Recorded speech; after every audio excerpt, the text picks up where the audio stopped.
Hello, podcast listeners. We know podcasts are a great way to catch up on a program that you may have missed on KSJE, and it's provided as a free service of this radio station. But you know, KSJE is now listener-supported, and so while you enjoy this podcast, we hope that you'll also take some time to join KSJE. Become a member today. It's quite easy to do. Just go to our website at ksje.com/support and pick the level of support that best matches your budget. Thanks again for listening. Here's your podcast.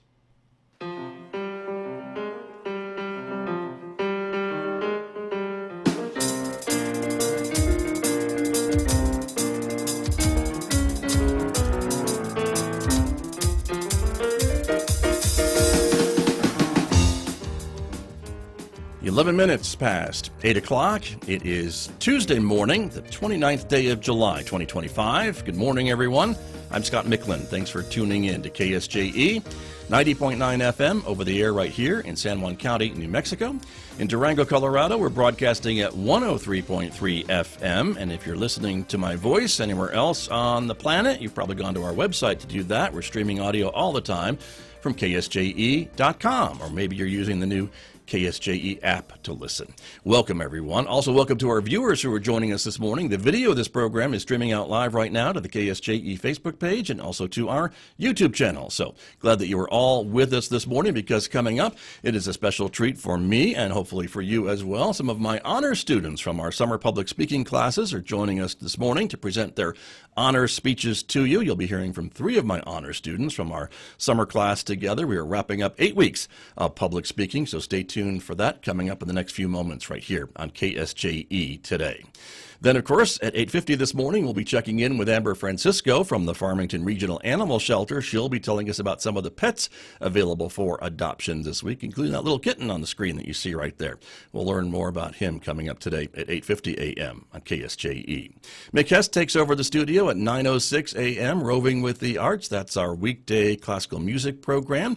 And then, of course, it's the start of our Connie Mack World Series coverage, beginning with pregame show about 9:30 this morning from Ricketts Park. Don't forget, you can connect with us on other forms of social media like Instagram and Blue Sky and X. And if you're a podcast listener, you can find and subscribe for free to KSJE podcasts. They're available at places where you're probably already listening to podcasts. So subscribe and maybe discover a new local program that you may have missed recently. And one way to do that pretty easily is by using the new KSJE app. It's available at the App Store and on Google Play. Podcasts are there, streaming is there, news stories are there, lots of ways to stay connected on the go with the new KSJE app. Now, outside our studios here at San Juan College, it's a partly sunny Tuesday morning, 69 degrees at the moment. We're expecting a partly sunny day today, the high 88 in Farmington, partly cloudy tonight, the low 69 degrees.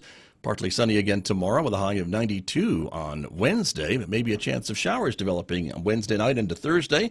We may see some showers on Thursday with a high near 90 and a low near 69 before things kind of dry up again on Friday with a high of 88, 90 and sunshine for the weekend. San Juan Regional Medical Center. The most important ingredients to sustaining health and wellness are the resources and tools that help you live a vibrant and healthy life. At San Juan Regional Medical Center, the goal is to promote health by making sure those resources are available. Find the path to the best life at lifebetterhere.com. San Juan Regional Medical Center. Better is our mission, improving lives through personalized health and care. I'm back at Studio A this morning with my guests, as I mentioned, some of my honor students from my summer public speaking classes here at San Juan College. They are all here almost to the last day of the class together to get ready to present their honor speeches. Good morning to each and every one of you. Thank you for coming in early to do this with me. And let's hear from about your honor speeches. And we'll start with Akira Curley. Akira, we're ready to hear from you, so go ahead whenever you're ready. Okay. Imagine it's a quiet afternoon. You're home or at work. Maybe you just finished homework, maybe you're on break. You grab your phone without thinking, just to check. A few new likes, a couple of new posts, you tap through a story, maybe send a quick reaction, and then you scroll. Not because anything's wrong, not because you're really looking for something, it's just something you do. Minutes pass, maybe more than you expected. But that's normal, right? If that sounds familiar, you're not alone. For many of us, especially young people, social media is a part of our daily rhythm. We turn to it out of habit, for connection, for distraction, but have we ever really stopped to ask, what is it doing to our minds? I am Akira Curley, a dual credit student here at San Juan College. I'll discuss how the social media plays a role on mental health. I've grown up with social media, and like you, I use it every day, but I've also taken time to dig into how it's affecting our mental health. In this talk, we'll explore both sides, the good, the bad, and how we can take control of how social media affects us. Because this isn't just about apps, it's about how we think, feel, and live. So now that we've opened the app, so to speak, let's take a closer look at how social media is helping minds feel more connected and seen. Let's be honest. Social media isn't just about selfies or scrolling. For many young people, it's a powerful space to express themselves, connect with others, and find support when they feel alone. According to the National Library of Medicine, social media can offer positive communities and connection for youth, especially those from underrepresented communities like LGBTQ+ teens or teens from racial or ethnic minorities backgrounds. These platforms can help users feel accepted, share identities, and feel less isolated. In fact, research shows that 7 out of 10 adolescent girls of minorities report seeing content online that positively reflects their race or identity. And 80% say social media helps them stay connected to what's happening in their friends' lives. So while social media often gets blamed for harming mental health, it's important to recognize that it also can be a lifetime of belonging, creativity, and emotional support, especially when those connections are hard to find in everyday's lives. But just like any tool, social media has another side. For every moment of connection, there can be pressure, comparison, and emotional strain. Let's talk about mental health risks we can't ignore. Let's talk about the other side of the screen. According to Johns Hopkins Medicine, while social media can connect us, it also has the potential to impair emotional regulation, impulse control, and areas of the brain tied to learning and rewarding processes, especially in children and teens. In plain terms, too much scrolling, especially passive use, can increase feelings of anxiety, depression, and stress. Teens who spend more than 3 hours a day on social media show higher levels of what researchers call internalizing behaviors, like social withdrawal or chronic worry. Outcomes linked to poorer mental health just a year later. It doesn't mean every teen who logs on will struggle, but the longer and more emotional passive use, the greater the risk. That's why mental health experts recommend balancing screen time with sleep, social interaction, and even time outdoors. Because when social media replaces healthy activities, it can unintentionally feel emotional strain. So while social media can be a tool for connection, it can also take a real toll, especially when it comes to crowds of things that truly support our mental health. The key isn't to fear it, but to understand how it affects us and use it more mindfully. Let's talk about how to control social media on our mental health. So how do we stay in control instead of letting social media control us?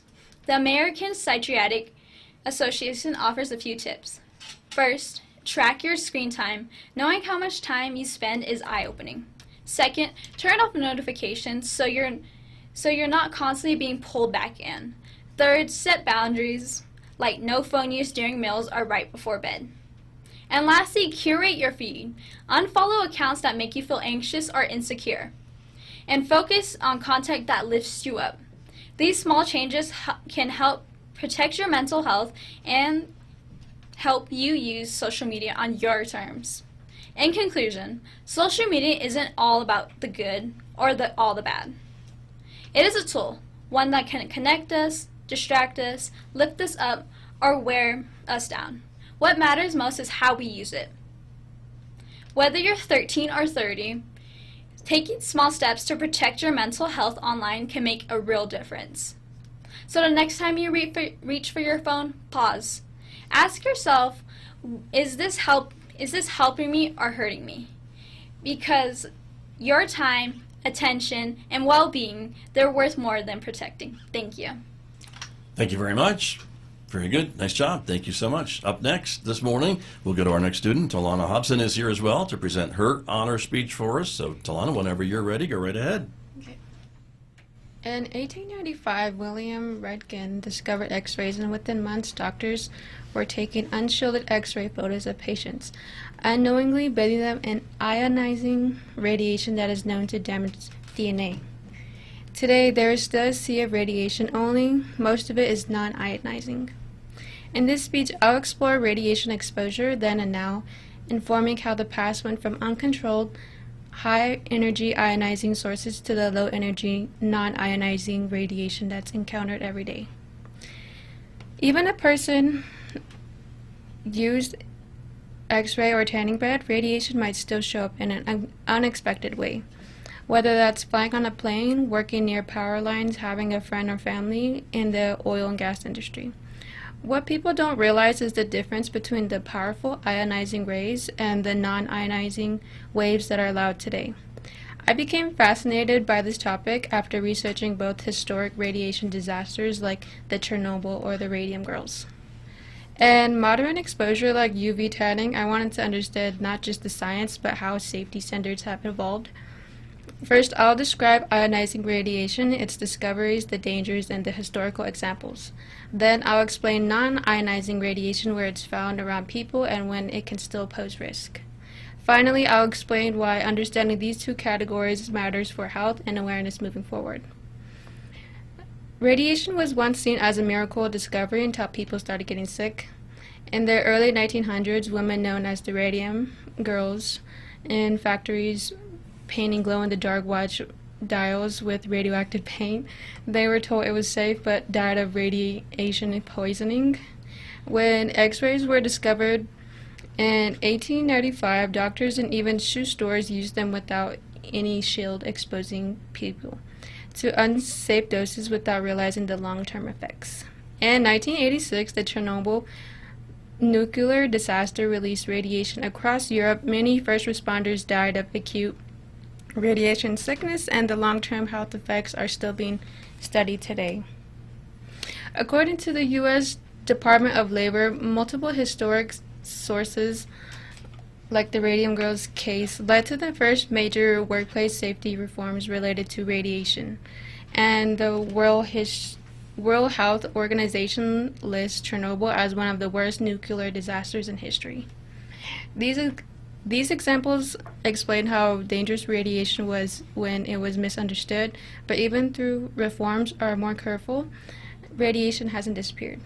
Radiation exposure today is far more regulated than it was in the past, but that doesn't mean it's gone. A few examples include getting X-rays at the doctor, flying on planes, using tanning beds. Even some workers in the industry like oil and gas still face ionizing radiation. For example, in oil fields, radioactive elements like radium and uranium can come up during drilling and build up on equipment. These are known as NORM, natural occurring radioactive materials, and they pose risk if not handled properly. However, today there is more knowledge and regulation and technology to help protect against harmful levels of radiation. And being exposed to small amounts in everyday life is why awareness is key, whether it's knowing not to overuse tanning beds, making informed decision about medical scans, or understanding job-related exposure, like in medical or oil field work. Being informed helps with smarter and safer choices. Even things like reading about radiation safer in the workplace are simple ways to stay proactive. The more one understands about the sources and types of radiation, the better one can protect oneself and health, families, and in the long run. In conclusion, history has came a long way from the days of high exposure to radiation, and unprotected testing like radiation is now a part of everyday life. From the tragedy of Chernobyl to the lessons from the Radium Girls, history shows that radiation is powerful. Today it plays safer, but only it's because it's learned, it's reformed, respect, and it being regulated. Thank you. Thank you very much. Very good. Nice job. Thank you. And then our final honor student this morning to share his honor speech with us is Jeremiah Chavez. Jeremiah, we are ready for you whenever you're ready. Why is helium running out? Helium is the second most abundant element in the known universe, but it's hard to capture this element on Earth because of how easy it flows out to Earth and into space. What is helium? Helium is a chemical element with the symbol He and the atomic number 2. Helium is colorless, odorless, non-toxic, and it is the first in the noble gas group in the periodic table and the second lightest element. It is light enough to escape Earth's gravitational pull, making it impossible to recover. The trouble is that helium is a non-renewable resource which plays a vital role in various industries, such as healthcare, aerospace, and technology. The world only has so much of this gas, and our planet's supplies appear to be running low. It constitutes only about 0.005% of the Earth's atmosphere, and it is produced through radioactive decay of elements in the Earth over millions of years.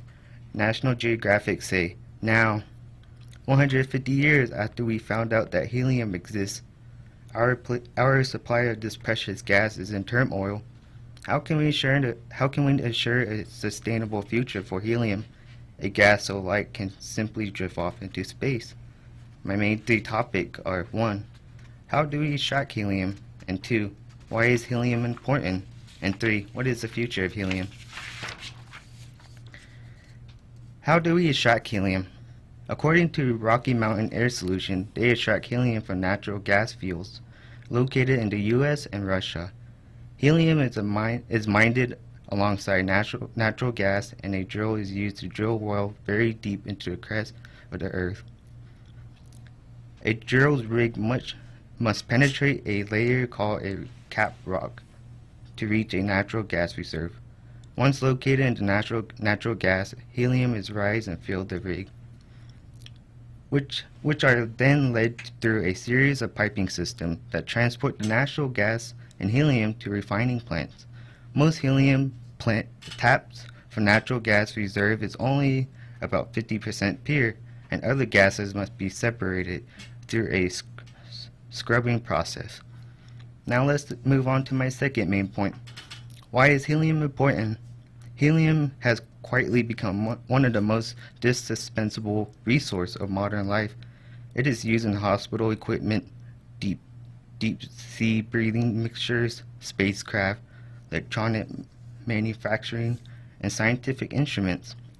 Helium is unique due to its low boiling point, around -452 Fahrenheit, making it vital for cooling, superconducting magnet found in MRI scanning, nuclear magnet device, and other sensitive equipments. Let's move on to my final point. What is helium future? The Natural Science Foundation, for instance, is running a small-scale program to outfit labs with systems that recycle and reliquefy helium. The future of helium supplies largely depends on discoveries of new reserves, advancement in helium recycling by implementing recycling technique, improving practice, reducing waste in various industries that rely on this non-renewable resource. In conclusion, while helium is a rare gas and its reserves are limited, the Earth's interior is vast, and helium will continue to seep out through the rock and into the crack. However, the demands for helium have increased due to technological advancement, particularly in MRI machine, spacecraft, electronic manufacturing.